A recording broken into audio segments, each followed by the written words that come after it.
Chapter 1. The Man from the Sea. The Boat. The boat. Where is it? I must find the boat. I'm cold. So cold. Oh, Lita, where are you? How can I find you? I must find you. So cold, so cold. I must get back on the boat. Oh, Lida. Lida. Lida. Mummy, look at that man. What man? That man there by the sea. Look, his clothes are all wet. Well, perhaps he went into the sea for a swim. But he's wearing a shirt and trousers and shoes, Mum. Nobody swims in clothes like that. Linda Jones and her daughter Anne were on a beach by the sea in the south of England. It was 8 o'clock in the morning. It was a sunny day, but cold, not weather for swimming. Linda Jones looked at the man. Her daughter was right. The man's clothes were not clothes for swimming in. They weren't even summer clothes. They were work clothes, black trousers, a white shirt, and black shoes. He does look strange, she said. But people sometimes do strange things, Anne. But, Mummy, perhaps he's ill. He's trying to walk. Look! There's something wrong with him. The little girl was right. The man stood up and began to walk along the beach by the sea, but he didn't walk very well. First, he walked up the beach, then down again to the sea. He fell down and got up again. Then he walked into the sea and fell down again. This time, he didn't get up.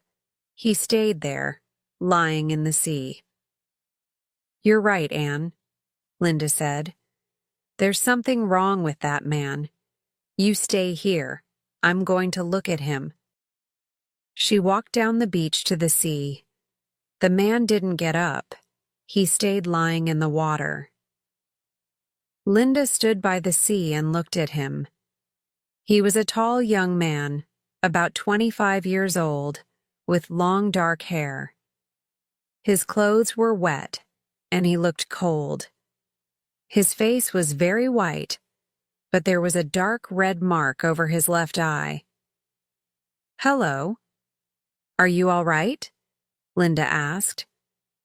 The man looked at her but didn't say anything. Linda tried again. You look cold, she said. Do you need help? The man didn't speak. He tried to get up, but he fell down again in the water. Oh dear, she said. You do need help, don't you? She took off her shoes and walked into the sea. She took the man's arm. Come on, she said. Try to stand up. She tried to help him up with one hand and then two, but it was not easy.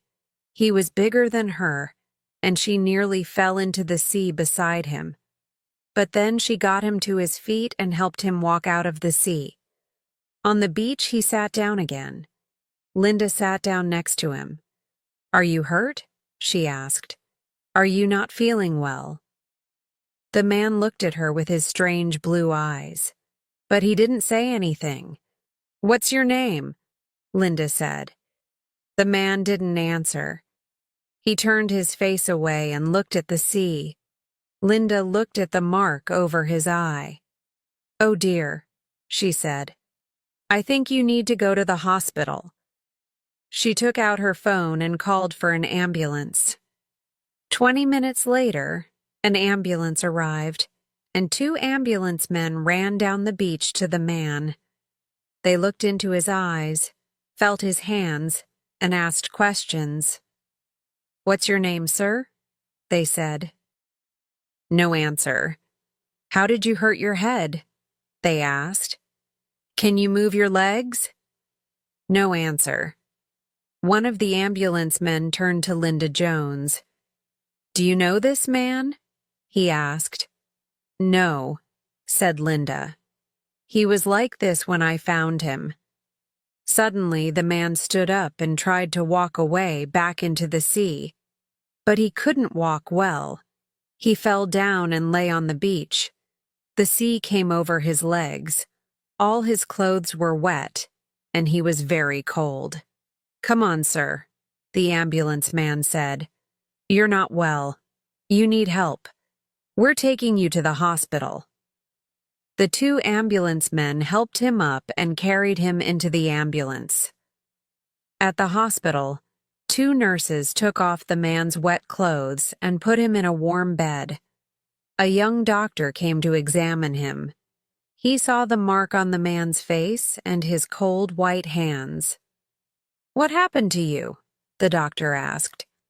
"How did you hurt your head?" The man closed his eyes and did not answer. "Who is he?" the doctor asked the nurses. "We don't know. He didn't speak to the ambulance men," a nurse said. "I asked his name, but he didn't say anything. I think he's in shock." "Let's have another look at his head." The doctor moved his fingers carefully over the man's head. "Ah," he said, "there's another injury. Here, under the hair. See? Something hit him very hard here." The doctor felt the man's cold hands and feet. "How long was he in the sea, do you know?" "We don't know, doctor. We don't know anything about him because he's not speaking." "Well, that can wait. First, we must get him warm. He's too cold. Give him lots of warm drinks and check him every hour. Let him sleep, but keep him warm all the time. Tomorrow morning, he must have a scan for that head injury." Chapter 2. The Man with No Name. Where am I? All these lights. So many people. White coats, talking. I don't want to hear them. I don't understand their words. I must find Lyda. I must help her. How can I find her? I cannot live without her, my Lyda, my songbird. The hospital day starts very early. At 7 o'clock, the nurses took the man downstairs for his scan. By 9 o'clock, he was back in bed on the ward, and a different doctor came to see him. "Well, good news, young man," the doctor said. "Your head injury is not very bad. You're going to be fine. How are you feeling now?" The man did not answer. He sat up in bed and looked at the doctor and then at the nurse. Then he turned his face away and stared out of the window. Said the doctor. He took out a pen and slowly moved it from side to side in front of the man's face. The man's eyes did not move. "Shock," said the doctor. "Shock can do this to the brain sometimes, and then it can forget how to speak." He turned to the nurse. "Is he saying anything to you?" "No, not a word," the nurse said. "Is he eating and drinking all right?" "Yes, no problems there," said the nurse. "Well, call me when the police arrive. Somebody's coming at midday to ask questions." "Why?" said the nurse. "The poor man is ill. He's a man with no name, no papers, nothing." "Where did he come from?" "The police want to know." When the policeman arrived, the nurse took him to her patient. "Please be gentle," she said. "He has a head injury, and we think he's still in shock after his accident." "Good afternoon, sir," the policeman said to the man in the bed. "I need to ask you some questions, please. What's your name and where are you from?" The policeman held his pen, ready to write down the answers. But there were no answers. He tried again. "Why were you on the beach yesterday?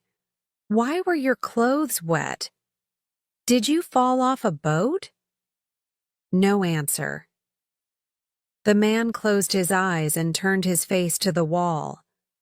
"How did you hurt your head? Did somebody hit you? No answer. The policeman spoke more loudly. Come on now. What's your name? The nurse and the doctor then arrived. What are you doing? Said the nurse. There's no need to shout. He can hear very well. But he's not answering my questions, the policeman said. Who he is? Where does he come from?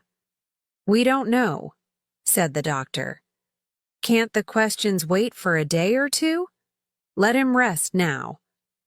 They moved away from the patient's bed. I need a name, the policeman said. I can put a name through the police computer. Where does he come from? Is he an illegal immigrant? Did he fall off a boat full of illegal immigrants? We need to know these things. Without a name, I can't do anything. Is he even English? Was there nothing in the pockets of his clothes? Where are his clothes? Said the doctor. I can find them, I think, the nurse said. She went away and came back a few minutes later with the man's clothes. They were white with salt from the seawater. There was nothing in the pockets, no papers, nothing with a name on. What about the labels in the clothes? The policeman said. They can sometimes tell you something. The nurse found a label in the back of the shirt. Look, she said. That's not English, the doctor said. Can you read it, nurse? No, the nurse said. It looks like some Eastern European language. Russian, perhaps? Maybe, the policeman said. So perhaps your patient isn't English. He can't answer the questions because he doesn't understand them. Said the doctor. I think he's not answering because he can't speak, in any language. Something happened to him. We don't know what, but it was bad. I can bring a police interpreter tomorrow, said the policeman. He can try a few languages on him. And now I must go and ask a lot of questions about boats and ships near here yesterday.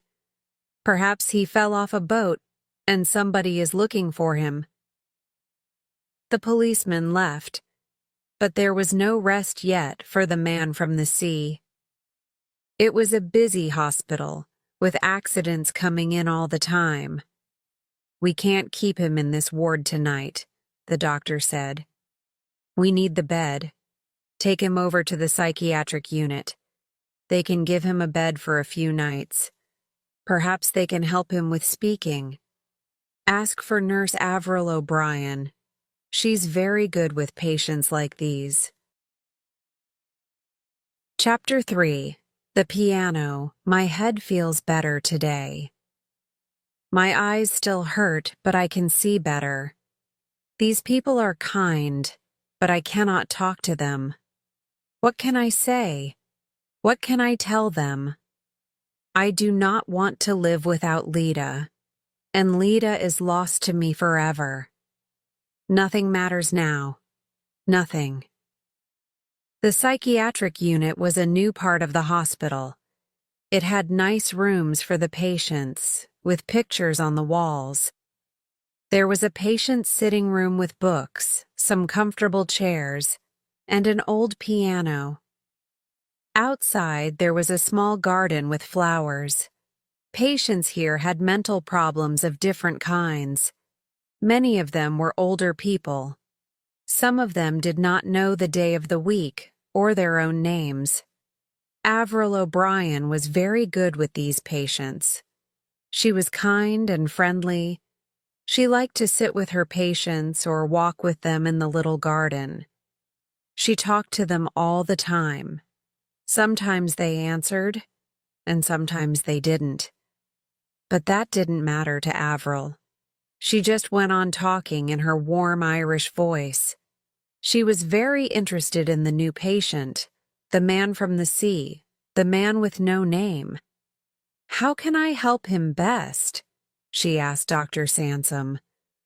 Dr. Sansom was the doctor in the psychiatric unit. He was very good at helping patients with mental health problems. Avril was his best nurse.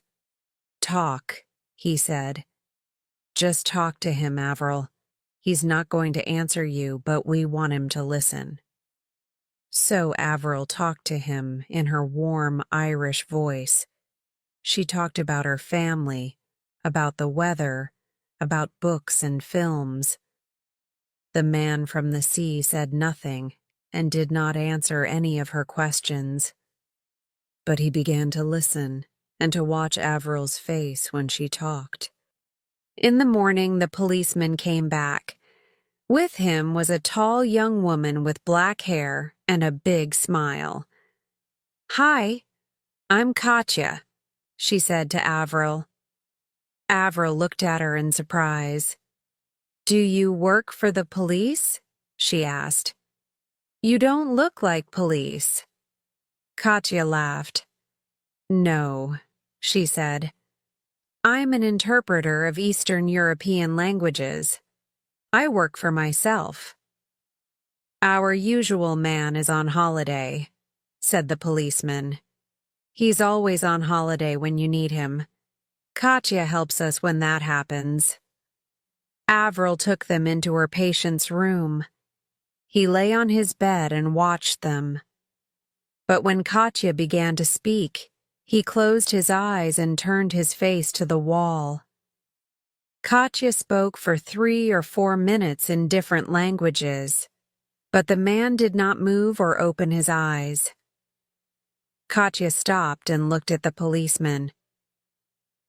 "I'm sorry, Ben," she said.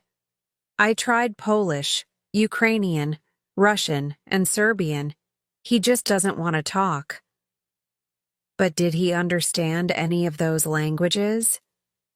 "I don't know. How can you tell?" said Katya. "He's just lying on the bed with his eyes closed." "What about that shirt label?" said the policeman. He turned to Avril. "Have you got his shirt?" Avril found the shirt and showed it to Katya. "Yes, this is a Russian name on the label," she said. "So he's Russian then?" the policeman said happily. "Maybe," said Katya. "But you can find these shirts in Poland, in Latvia, in London even. This label is a famous shirt maker in St. Petersburg." "Well, that's no help," said the policeman. "Oh dear, this is getting very difficult. He must tell us his name. I'm going to talk to him in English again." "No, you're not," said Avril.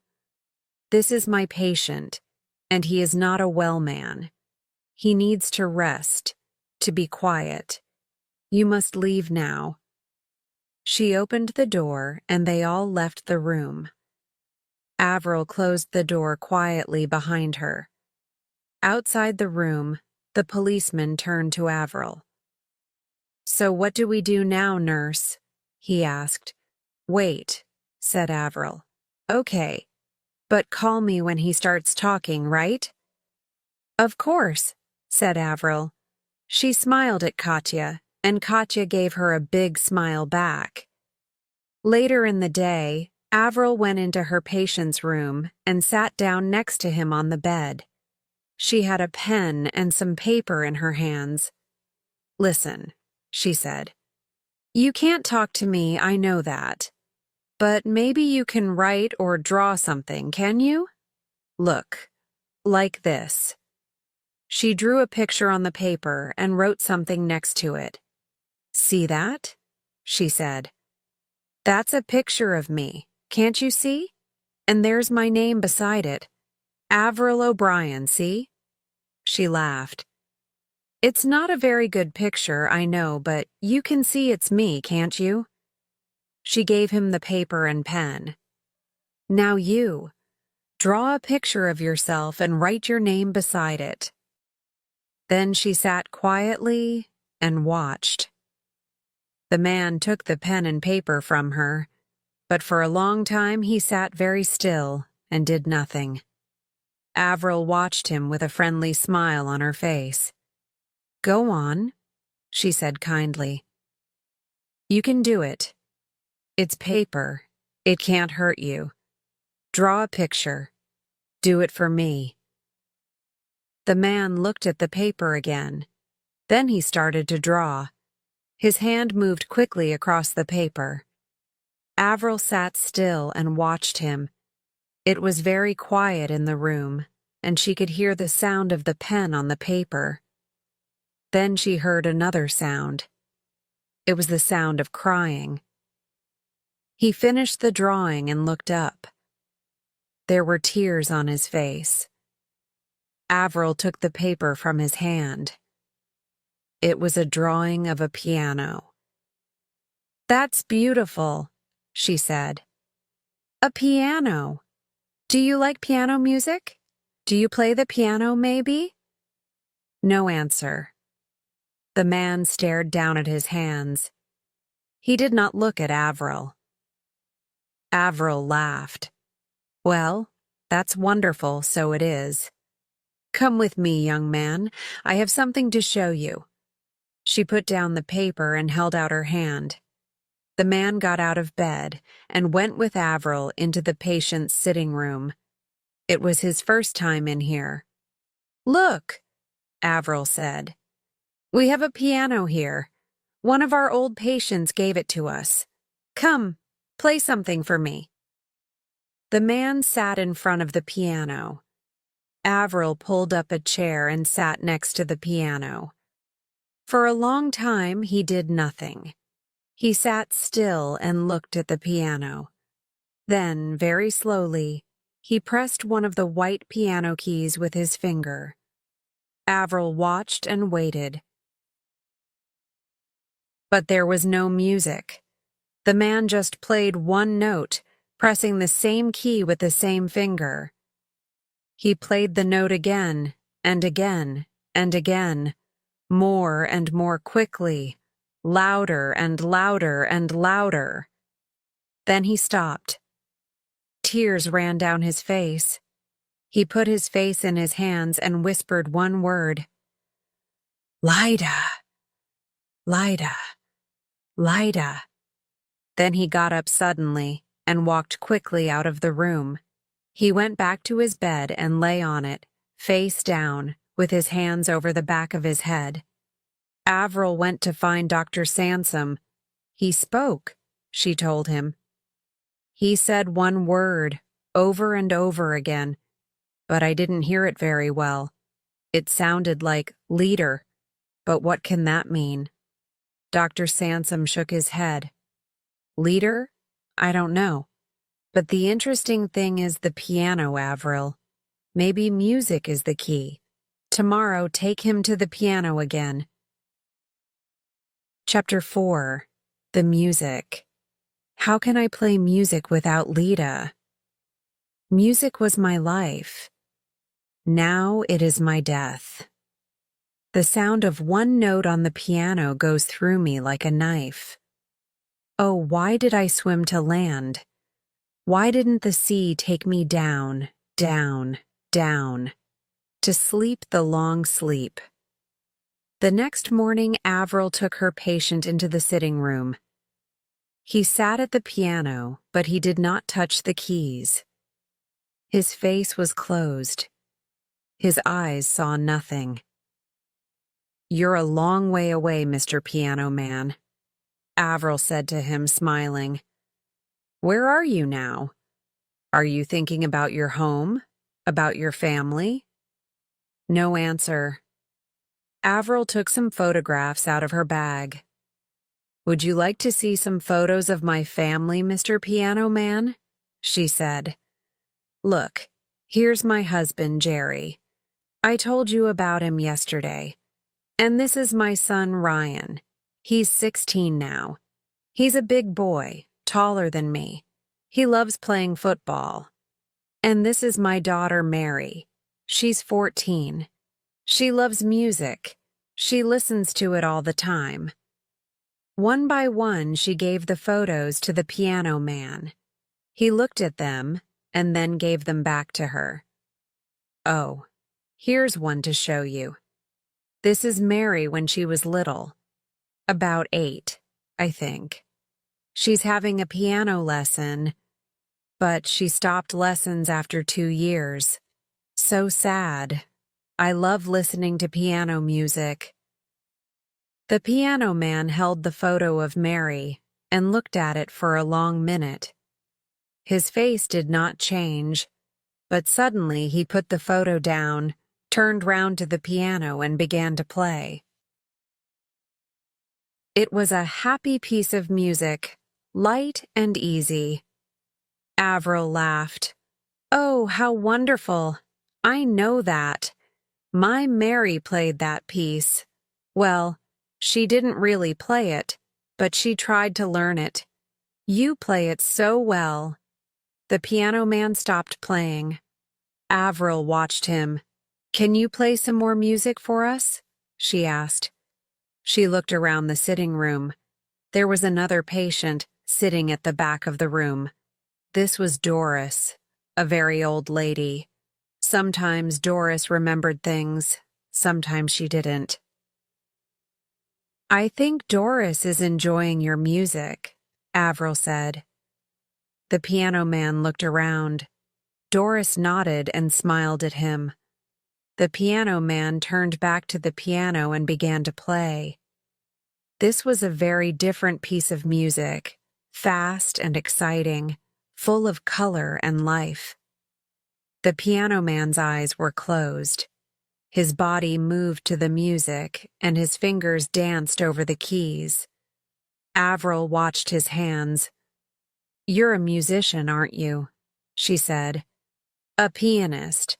All that day, the piano man was in and out of the sitting room.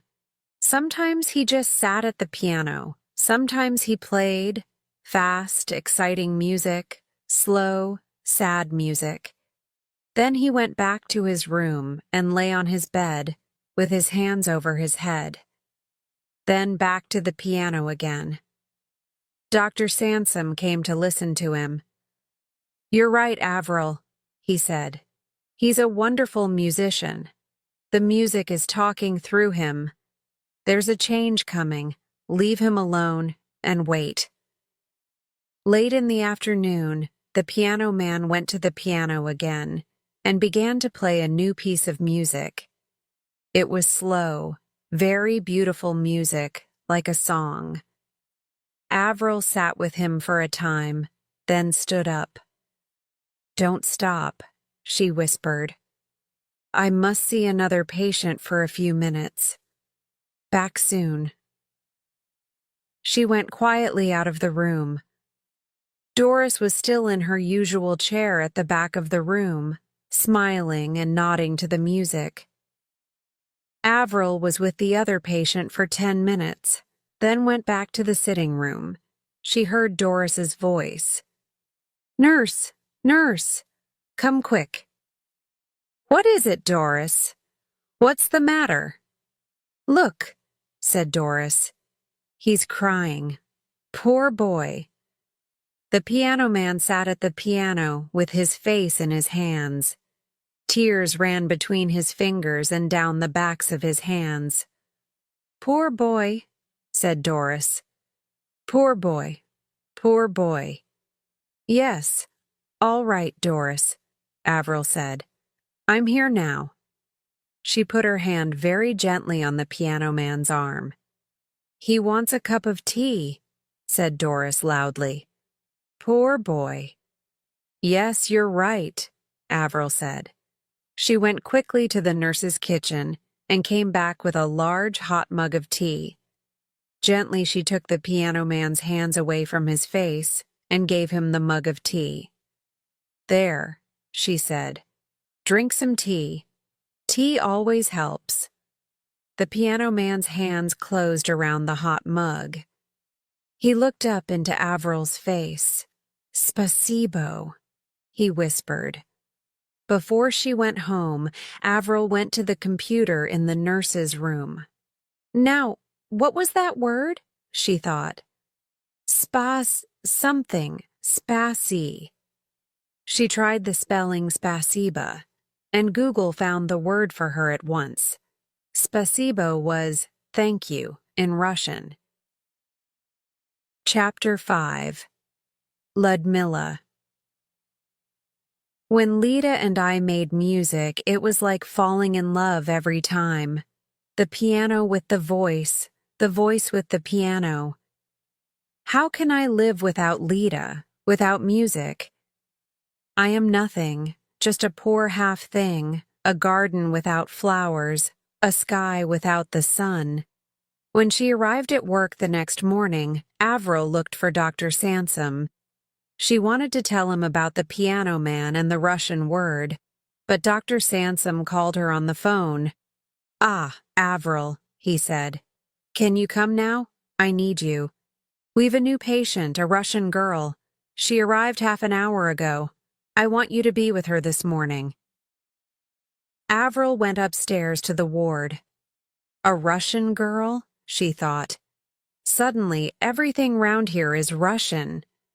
They went to the new patient's room and looked in through the door. A young woman lay in the bed. Her face looked very white. Dr. Sansom read from the hospital notes on the door. Ludmilla Tarankova, 22, Russian. Head injury. Brought in by ambulance from Falmouth after an accident on a sailing boat, out at sea.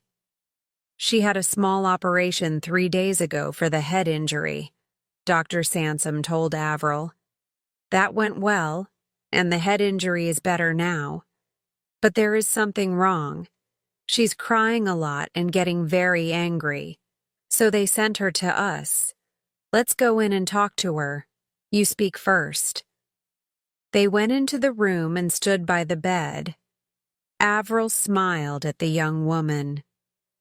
"Hello, Ludmilla," she said. "I'm Avril O'Brien, and this is Dr. Sansom. How are you feeling now?" Ludmilla looked at her. She was a very pretty girl, but her face was very white, and there were tears in her eyes. "Do you speak English?" asked Dr. Sansom. Ludmilla nodded. "A little," she said. "Oh, that's good," said Avril. "Can you tell us how you hurt your head?" She pulled a chair next to the bed and sat down. "I was on a boat out at sea," Ludmilla said. I fell, and I hurt my head. I don't remember very well." "No, of course you don't," said Avril gently. "But how did you come to the hospital?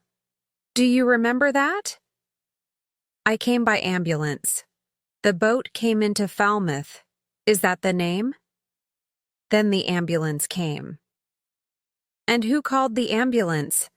asked Dr. Sansom. "Ivan." "And who is Ivan?" asked Avril. Ludmilla turned her face away from them, and for a moment she did not speak. Then she whispered, "My fiancé. It's his boat. We were on holiday." Avril and Dr. Sansom waited, but Ludmilla did not look at them or say anything. "Is Ivan here now?" Avril said. She smiled and looked around the room. "Did he come with you to the hospital?" The tears in Ludmilla's eyes began to run down her face. She laughed angrily. "No, he went back to the boat. He's going back to St. Petersburg," he said. Suddenly, she sat up in bed. "Please," she said to Avril. "Please, I must talk to my father. He's in St. Petersburg now. Please get my mobile phone from my bag. It's very important. I must talk to him immediately. I must tell him." Tears ran down her face, and she tried to get out of bed. Avril quickly put her hand on Ludmilla's arm and helped her back into bed. "Shh," she said gently. "It's all right. Don't cry. Of course you can call your father. But first, you must stay in bed and rest a little." She looked up at Dr. Sansom. Dr. Sansom nodded. Yes, rest is important because of your head injury. Nurse O'Brien is going to get you something now to help you sleep. Everything's going to be all right, Ms. Tarankova. We're here to help you. Outside the patient's room, Dr. Sansom said, "Watch her, Avril." He looked at his watch. "I must run. I have a meeting. Talk to you later." It was a busy day for Avril. She had the piano man, the Russian girl, and 3 new patients, too. She came often to Ludmilla's room and looked in, but Ludmilla slept most of the day. In the afternoon, Avril looked in again. Ludmilla was not in her bed. Avril went in quickly. Ludmilla was by the window with her mobile phone. She spoke in Russian, very fast. She finished the call and turned to Avril. There were angry tears in her eyes. "Was that your father?" said Avril. "Is he coming to take you home?" "No," Ludmilla said. "Yes. Maybe. I don't know, it's very difficult. My father." She began to cry. "Tell me about it," said Avril. "I'm a good listener." "I can't talk about it," Ludmilla said through her tears. "My English is not so good. It's very hard for me." "Never mind," said Avril. "Maybe we can talk about it tomorrow. You get back into bed now and rest." Later, Avril saw Dr. Sansom. "Can I call that Russian interpreter, Katya, tomorrow?" she said. She was a very nice girl, and perhaps Ludmilla can talk more easily to someone in Russian. And there's the piano man, too. He said a Russian word, so Katya can try to talk to him again. "Good," Dr. Sansom said. "Very good, Avril. Call me when the interpreter's here. I'd like to come and listen." Chapter 6. The Song. Music hurts me, but I cannot stop playing. When I play, I think about her all the time. When I'm not playing, I still think about her. Where is she now? Is she making music? Is she sleeping? Is she thinking about me? In the morning, Ludmilla talked in Russian on her mobile phone for more than an hour, crying all the time. "What's this all about?" Dr. Sansom asked Avril. "I don't know," said Avril. "I think she's talking to her father in St. Petersburg. We need to know her story before we can help her. When is the interpreter coming?" "At 11 o'clock. When she had a moment, Avril went to see the piano man and to sit with him for a time. He was nearly always in the patient's sitting room. He sat at the piano, sometimes playing, sometimes just sitting. When Avril talked to him, he listened, but did not speak. His hands moved gently over the piano keys. He answered her with music. Other patients went in and out of the sitting room, but Doris was always there, in her usual chair. "Beautiful music," she said to Avril. "Beautiful music?" "Yes, it is," said Avril. "Does he talk to you, Doris?" "He's a nice boy," Doris said. "Beautiful music." "Very nice," Avril said. "But does he say anything? Do you know his name?" "Yes," Doris said happily. "He's the piano man. He plays music, beautiful music." Avril went away, back to her other patients. In Ludmilla's room, it was quiet. Ludmilla lay on her bed and stared out of the window at the sky. Avril brought her a hot mug of tea. "Would you like some tea?" she said in her warm Irish voice. "Thirsty work, all that talking." Ludmilla sat up and took the tea. "Thank you." Did you talk to your father in St. Petersburg? Avril asked. Behind her, the door of the room was open, and sounds from the hospital came in. Suddenly, Ludmilla turned her head, and some of the hot tea went over the bed. Hey, be careful, said Avril, but Ludmilla did not hear her. She sat very still. What's that? She whispered. What's what? Avril asked. That music, Ludmilla said. Where's it coming from? It's a patient. He's playing the piano in the sitting room, Avril said. I think he's... Shh!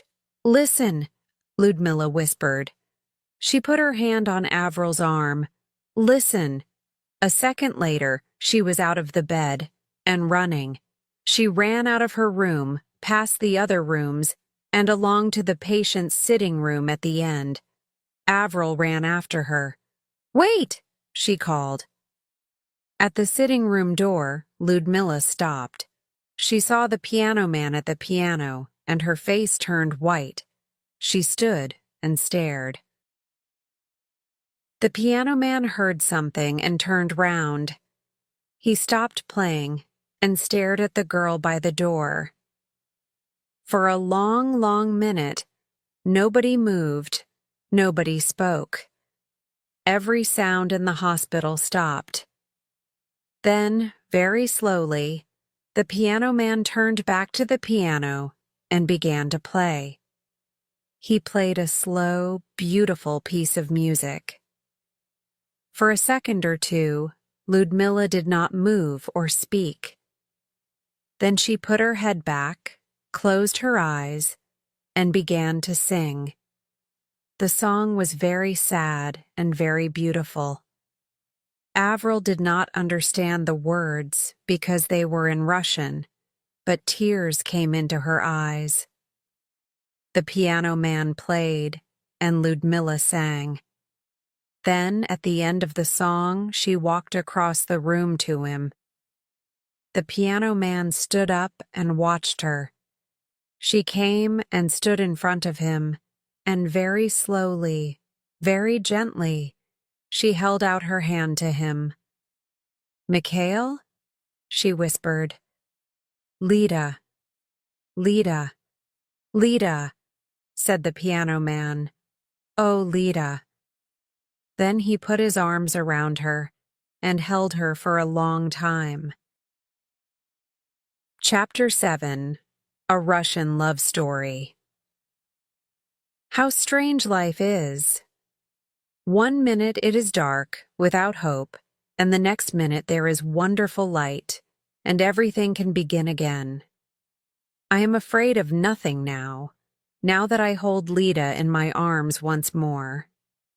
For a long time, maybe 2 minutes, the piano man and Ludmilla stood there, with their arms around each other. Then they began to talk. They spoke in Russian, very fast, and they didn't stop. They sat down in 2 chairs next to the piano.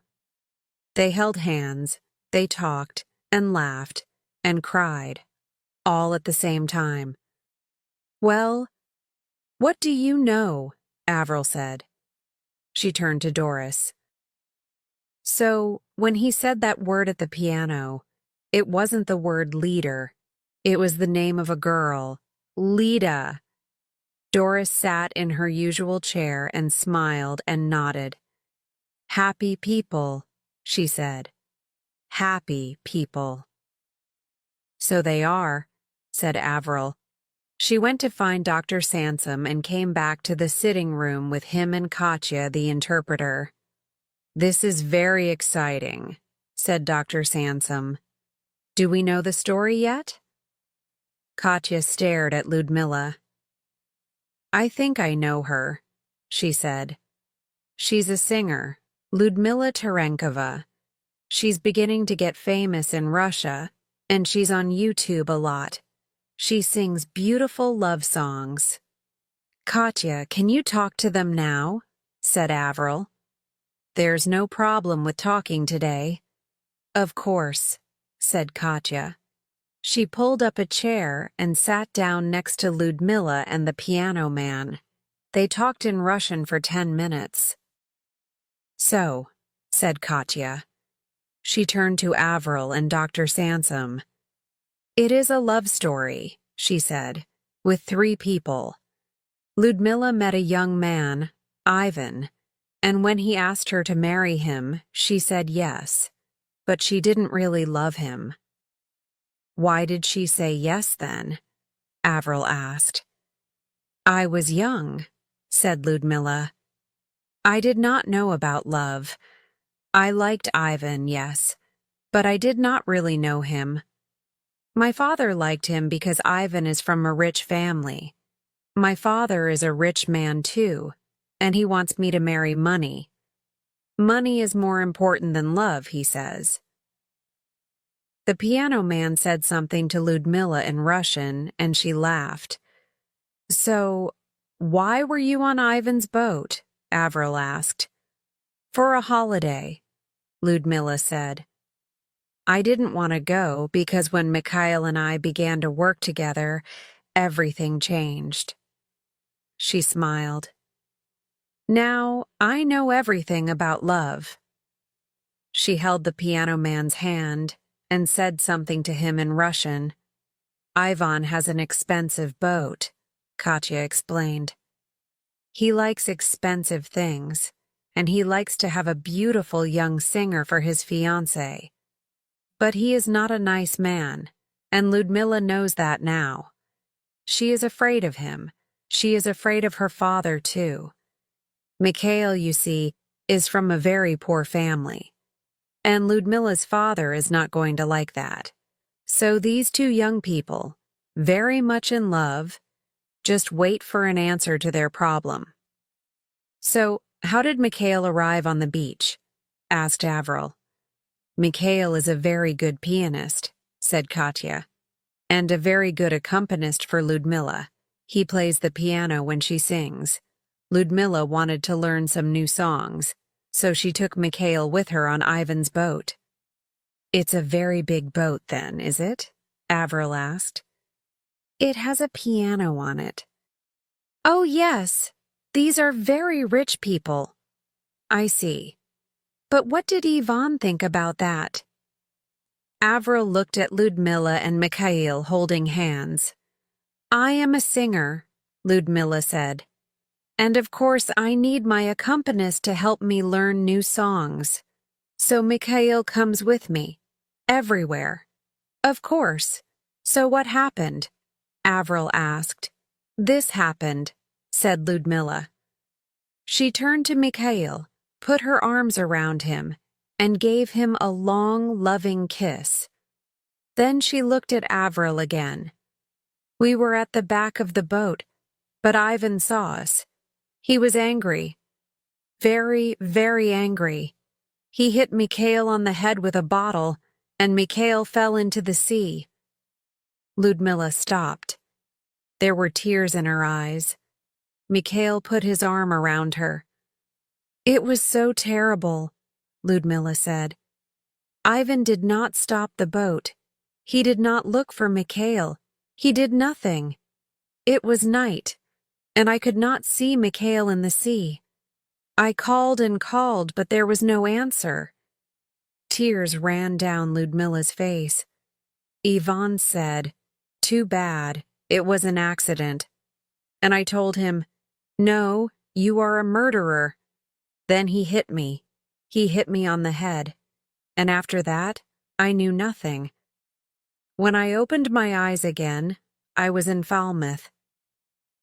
Ivan carried me off the boat and told a story about an accident at sea. Blah, blah, blah. Then he ran away, back to his boat, back to Russia. I never want to see him again. Mikhail put his hand on Ludmilla's hair and looked into her eyes. He tried to kill you, Ludmilla. So, I kill him, with these. He held up his hands. I kill him, with my 2 hands. Ludmilla quickly took Mikhail's hands in hers. No, Mikhail, no, no, no! We must forget Ivan now. That is finished. Done. Behind us. Now, it is just us. You and me, Mikhail.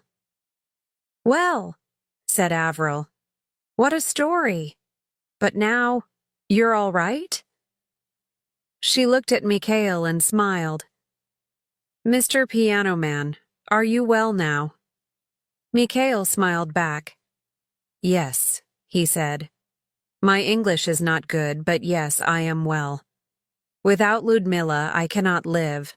I want to die. So I do not speak. I have nothing to say. But now, he smiled at Ludmilla. But what happens next? Asked Avril. And what about Ivan? My father is very angry about Ivan, said Ludmilla. Ivan is his problem now. He's talking to the police in St. Petersburg about him. I can go to Italy, my father says, to my grandmother in Verona. She was a singer, too. She looked at Mikhail and laughed. Now I must call my father and tell him about Mikhail, alive and well. And Mikhail can come with me to Italy. Yes, Mikhail? There we can make music. Beautiful music. Listen. She pulled Mikhail, laughing, to the piano. Mikhail sat down and began to play, and Ludmilla began to sing. Suddenly, the room was full of music.